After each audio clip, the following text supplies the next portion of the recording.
One of the most shocking picks in NFL draft history happened in the 2024 NFL draft when the Atlanta Falcons took Michael Penix Jr. with the 8th overall pick because they just gave Kirk Cousins a 4-year, $180 million contract. But Dalton, we saw last year when Kirk Cousins went down with a torn Achilles, Michael Penix Jr. started a little bit, and he showed he could be the franchise quarterback for them. Well, right. I mean, Cousins was struggling throughout the season and especially struggling physically recovering from that, right? So when you talk about the lack of arm strength and things like that, that Cousins, just the physical ability started to waver on him. You look at Penix coming in for those last 3 games of the season in the middle of a playoff race, too, and he played really, really well. So let's take a look at some things that he did right. Look, these are some of the more generic stats that we have here as far as the grading and things at PFF. And look, an 87.6 passing grade last season. That's darn near elite stuff. 9% big-time throw rate is crazy. We're throwing down the football field with 10.5-yard average depth of target. And you see it down here, the 2 things that I think make a lot of sense, considering you and I watched Penix at Washington a lot, right? And we said, look, he can sling it down the field, and when his feet are set in the pocket, he's got clean pockets. He's not the most mobile guy.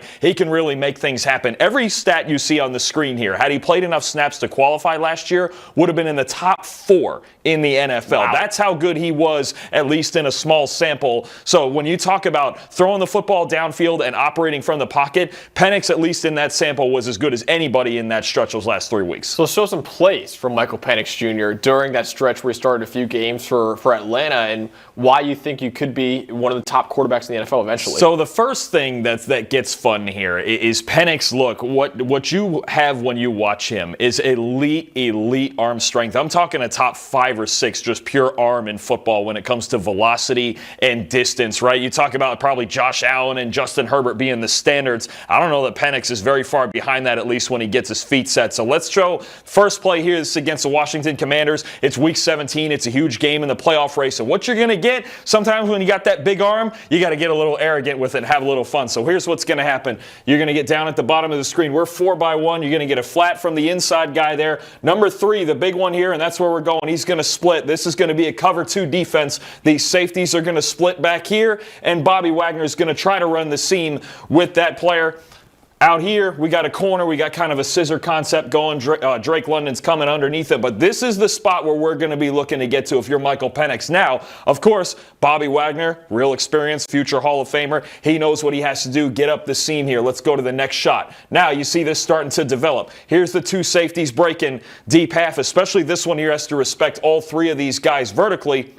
Then what you're going to get, you can see it right here. Bobby Wagner's trailing this seam route pretty good, right? We're trying to split the safeties, but he's got that Tampa 2 responsibility. He's running step for step with it. Penix is going to try this throw anyway. You can already see him loading up right over here. You can see him loading up. He sees the void down the middle of the defense. This is the hole he's going to try to throw it into. Is he going to get it there? We'll see. There's a lot of guys who couldn't, but he's got a really darn good arm. You see Wagner loses a step, and he fits it right in this Bermuda Triangle right here. Now, the only reason this ball was incomplete is because this safety put a big hit on my receiver here. But when you look at this is an example, a great example of a big-time throw in our stats for a quarterback that winds up incomplete. Because if you look at the end zone shot, that's absolutely perfect. Wow. That's everything you could ask for. Again, you see the Bermuda Triangle here. That's a hard window to throw that football into. Wagner turns around and loses a step because, honestly, I don't think he thought Penix was going to try that throw once he was trailing the seam. So just an example here down the middle of the field, how good Penix's arm is and how confident he is in that. I love the guts from a rookie quarterback, too, and one of his first ever starts to make that kind of throw right there. Second NFL start in a game that really decided the playoff fate, you could argue, of both of these teams. So when you talk about just having the guts on the road against Jaden Daniels, against a fellow rookie and all of that, and the high stakes and trying to make that throw, it's a spectacular throw. Again, it was incomplete because the safety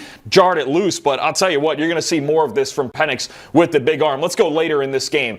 Game on the line. This is 4th and 11, Max. And all you're going to get, sometimes football is really simple. You allow your best receiver up top in Drake London. You give him a chance to make a big play on 4th and 11. You're going to get in here. We're going to get vertical and breaking in. But out here, London's going to get isolated on a deep out, getting past the marker. 4th and 11. We got to get out there. What I want you to see is 2 things. Again, arm strength is going to be big. We're at the opposite hash down here, okay?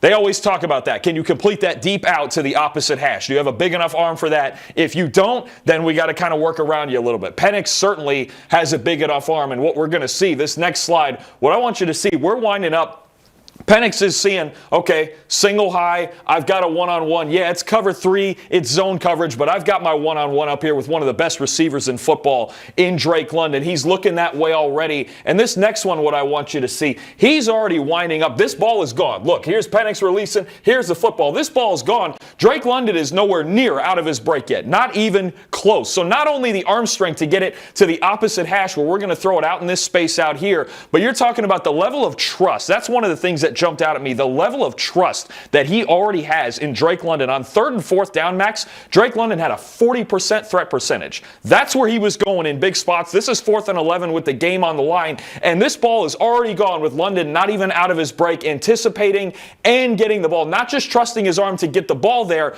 but to anticipate and throw it into the space as opposed to waiting for him to get out of his break. Huge 4th and 11. London breaks open because he trusts him. First down, keep the drive alive. That's the level of chemistry you usually see from players who play together for like years upon years. That level of anticipation right there from Michael Penix Jr. Drake London is very rare for a rookie. This is a season's worth of practice and 2 games into it. This is 2 games into it. We already have that level of chemistry with Drake London. I'll get away from London here for a second. This is the throw everybody remembers. Later in the drive, 4th and 13, game on the line, season on the line, down by a touchdown, got to tie the game, and all we're going to do down here in the red zone is just 4 verts. Everybody's getting vertical. Maybe if you get a too high look, you're going to bend this in. That's what you're going to see up here from Kyle Pitts. London out there, if you felt good enough about the one-on-one up top, you could go there. But what you're going to get here from Penix, and this defense, I should say, let me get into the defense first. It's just going to be quarters. We're going to match all of that. Cover 4 back here. That's everybody knows it's 4 verts versus 4 quarters. How in the world are you going to complete a pass? Well, like I mentioned, Pitts is going to bend this inward, and we're going to try to get in that void of space in the middle. Now, what I want you to see,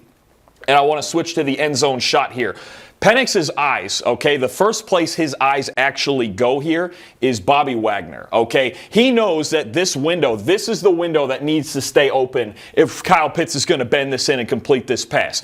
He's going to trust Pitts to get by these two and throw it into that window, but the guy who can close off this window is Bobby Wagner. The first thing Penix does in his drop is look to his right and hold Wagner here so he can't get back up the hash right here and cut this off. Once that happens, then he would have a problem. There's nowhere he could put this football. He's going to have to take off and run on 4th and 13. He doesn't want to do that. So Penix is a few things that make him great, but the 2 things that stand out, 1 is the arm strength. We've showed already. We'll see it again here.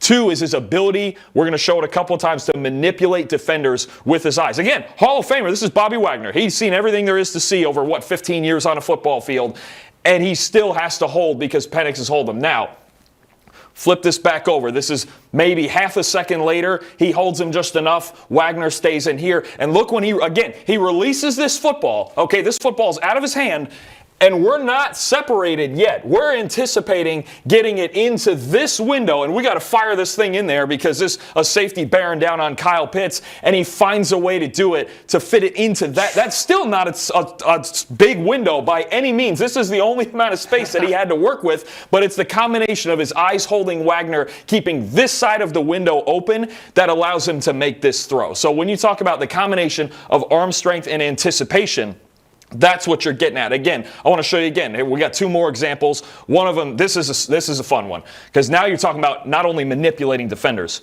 but reading coverages. We saw zone coverage on the last one. This is easy as can be. Cover 1. Man out here, man.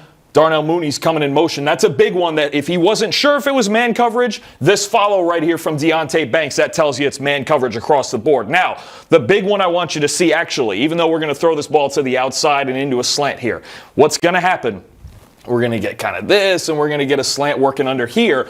But the big one is that this linebacker has Tyler Algier man-to-man, right? When you're in cover 1, the 2 linebackers have to decide in the shotgun, okay, who's got him? It's going to be the guy to that side. So when we see Algier and we know he's swinging out, we know this linebacker, even though he looks like he's blitzing, he's not. He's going to go get Algier. He's got him man-to-man. That leaves this linebacker free. Now, cut to the next slide.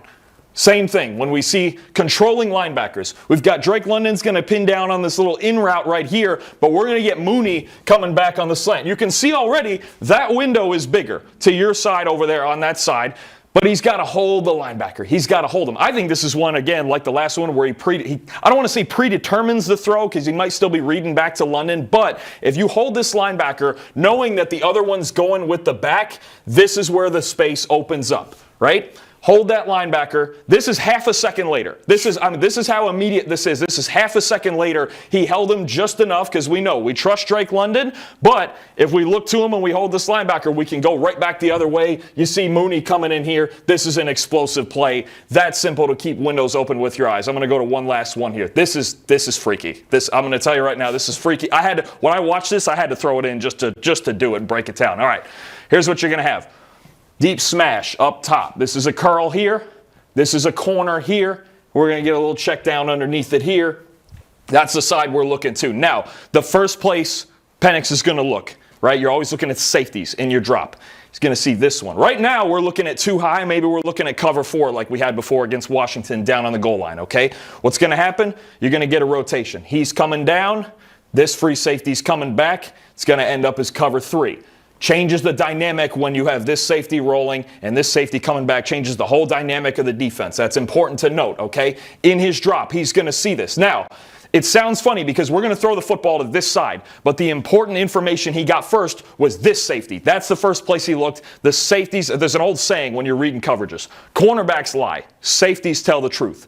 Truth is, you're down here, you're back here, you're in cover 3. Now we've got a fun situation where we're reading this corner, high and low. Curls coming here, corners coming here, and this is a really hard throw if you're going to make this corner because this corner route, he has to adjust over the top instead of more towards the sideline like we're used to. He's got to adjust over the top, but you can see Penix's eyes right here. Where are his eyes?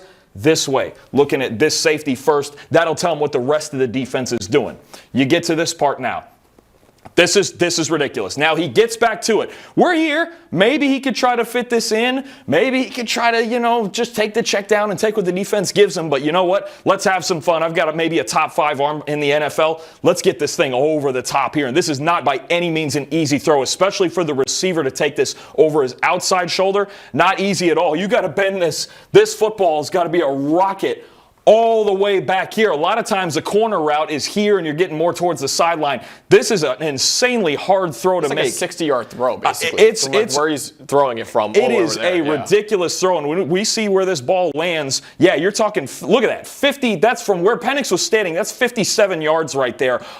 Having to also get it over the top of the corner, playing that deep third, that's a throw that only a handful of guys in the NFL can make. And to read it from a rotated coverage, seeing from the backside and getting up to the front, I'll never forget at the Combine when we heard Michael Penix talk, when somebody asked him, they go, well, you're not like the athlete that the other guys in this class are, that Jaden Daniels and some of these other, Caleb Williams, some of these guys are. And he goes, no, my processing is my weapon. That's exactly what he's talking about right there, is these last couple plays, having that plan from the pocket and allowing his processing and his eyes to take his arm where he needs to go. So I think when you look at Penix from the pocket, as long as he's clean back there and he doesn't have to move his feet too much, he can do a whole lot of things on a football field that can help this team win. Yeah, you see all right there, the arm strength, the eyes, the trust in Drake London, everything from Michael Penix Jr. is great. So yes, it was a shocking pick in the 2024 NFL Draft, but a lot like the Philadelphia Eagles. When they took Jalen Hurts in the second round, even though everyone thought they already had a franchise quarterback in Carson Wentz, well, Jalen Hurts just won Super Bowl MVP with the Philadelphia Eagles. The Atlanta Falcons are hoping they get another superstar quarterback in Michael Penix Jr., who they took with the 8th overall pick in 2024.